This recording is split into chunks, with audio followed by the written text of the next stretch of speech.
ప్రకటన గ్రంథము 22వ అధ్యాయము 3వ వచనం. Identifying a curse. Identifying a curse is very important. Identifying a curse is the key. దేవుడు నీకు జ్ఞానం ఇస్తేనే నీవు శాపమేదో ఆశీర్వాదమేదో తెలుసుకోగలవు, లేకపోతే గుర్తుపట్టలేవు. ఆ విభజించే జ్ఞానము కూడా దేవుడే ఇవ్వాలి.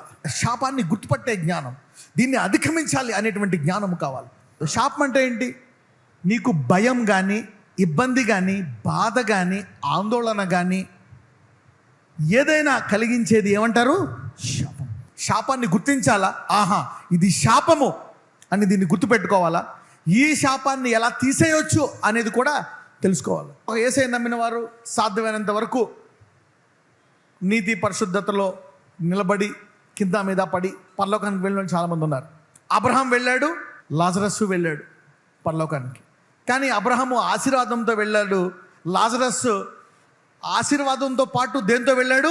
శాపం. He has both. పరలోక యాత్రలో ఉన్నాడు లాజరస్, కానీ అతనిలో ఏముంది?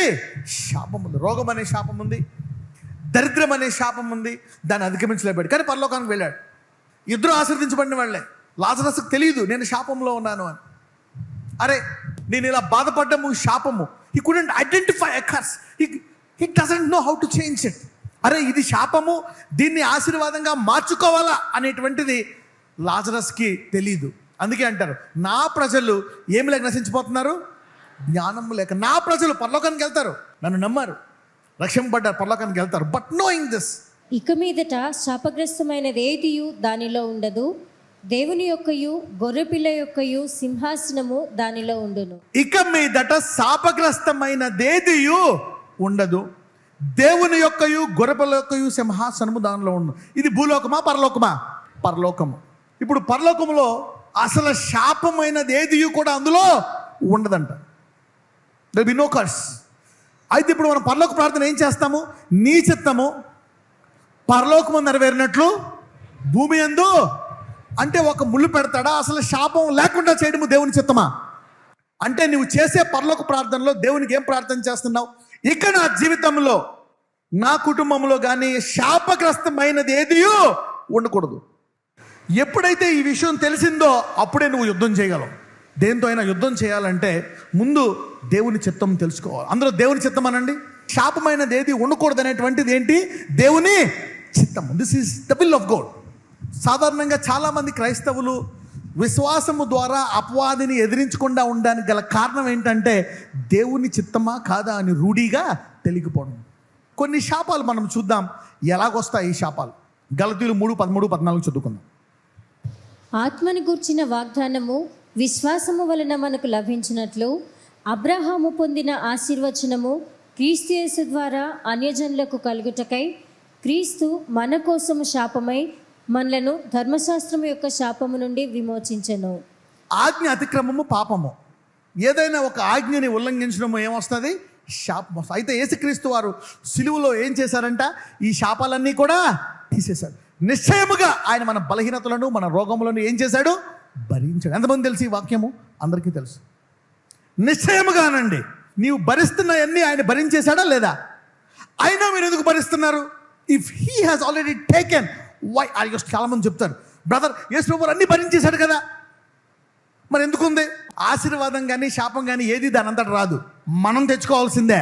ఇప్పుడు ఆశీర్వాదము రావడానికి యేసు ప్రభువు ఏం చేశారు? సిలువలో మరణించారు. ఆయన సిలువ ద్వారా అబ్రహాం ఆశీర్వాదం మనకు రావడానికి ఏం చేశాడు? సిలువలో ఆయన శాపమయ్యాడు. అంటే blessing has to be enforced. అందుకే దేవుడు చెప్పాడు, ఇదిగో నేను నీ ముందు ఆశీర్వాదం పెట్టాను, శాపం పెట్టాను, నీకేది కావాలో కోరుకో. ఆదికాండం 3:17.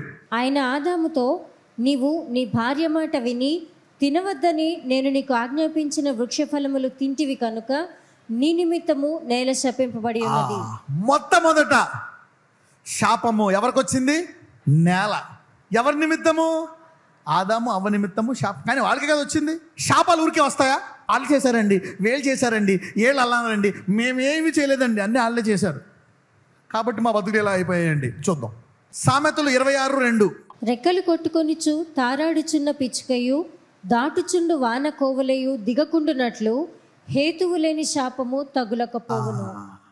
హేతువు లేని శాపము తగలదు. అంటే శాపము ఉందంటే దానికి ఏముంది? హేతువు. Without a reason no curse will come. నువ్వు కాకపోవచ్చు కానీ ఏదో ఒక కారణం అయితే ఉంది. అది నీకు రావాలంటే నీలో కూడా ఒక కారణము ఉంది. అదేంటి బ్రదర్, నేనేం చేశాను? నేనేం చేయలేదు కదా, అదే కారణం.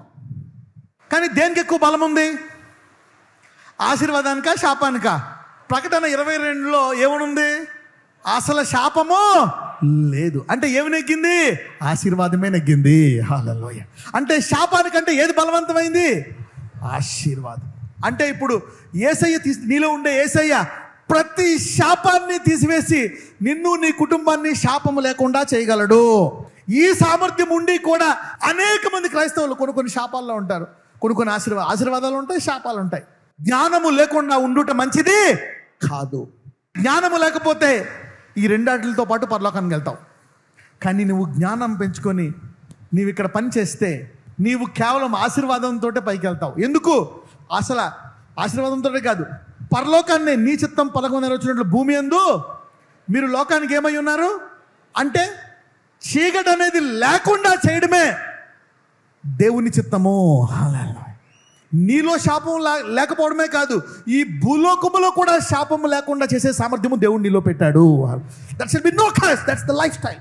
అందుకే అంటాడు, my people are destroyed due to lack of vision. You don't have a vision to take out every curse in the planet. That's the problem. నేను, నా కుటుంబం, నా ఇల్లు, no vision. You are not a light to your family, you are a light to the world. ఎందుకు నా నుంచి వరాలు బయటికి రావట్లేదు? ఎందుకు నాకు సమృద్ధి రావట్లేదు? Why God is not visiting me? You don't have a vision. మీరు నీ కుటుంబానికి ఉప్పై ఉన్నారా, లోకానికి ఉప్పై ఉన్నారా? లోకానికి. దేనికి వెలుగై ఉన్నారు? దర్శనము.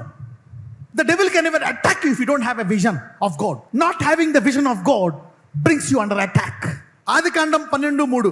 నిన్ను ఆశీర్వదించు వారిని ఆశీర్వదించెదను, నిన్ను దూషించు వారిని శపించెదను, భూమి యొక్క సమస్త వంశములు నీ యందు ఆశీర్వదింపబడునని అబ్రాముతో అనగా. ఆశీర్వాదం ఎంత శక్తివంతమైందో! నీతో మొదలయ్యి ఎంతమంది ఆశీర్వదించబడతారంట? భూమి యొక్క సమస్త వంశములు. You see that now. శాపం కూడా బలం ఉంది.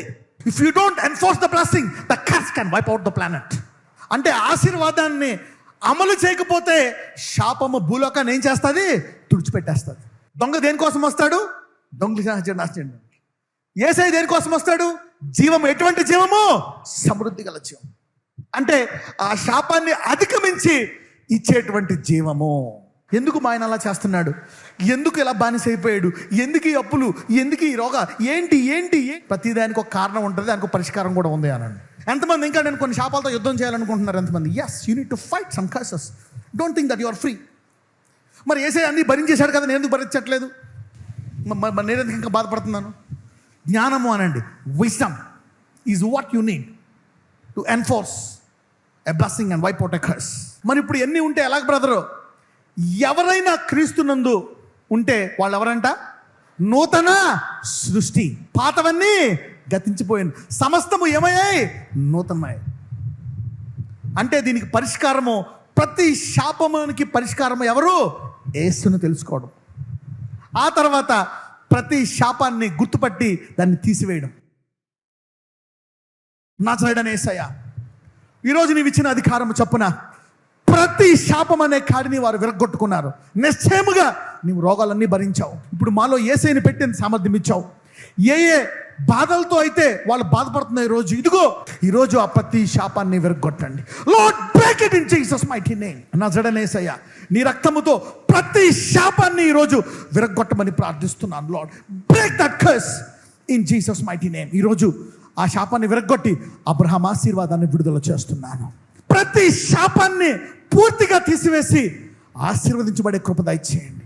ఈ రోజు నుంచి అబ్రహాము అన్ని రంగాల్లో ఆశీర్వదించబడనట్లు అన్ని రంగాల్లో ఆశీర్వదించబడే కృపను ప్రతి ఒక్కళ్ళ జీవితంలో విస్తరించజేయమని, ఇదిగో భారతదేశానికి, ప్రపంచానికి వెలుగు ఉన్నట్లు ప్రతి ఒక్కళ్ళ జీవితాలను మార్చమని నజరేయుడైన యేసు ప్రార్థిస్తున్నాము తండ్రి. ఆమేన్.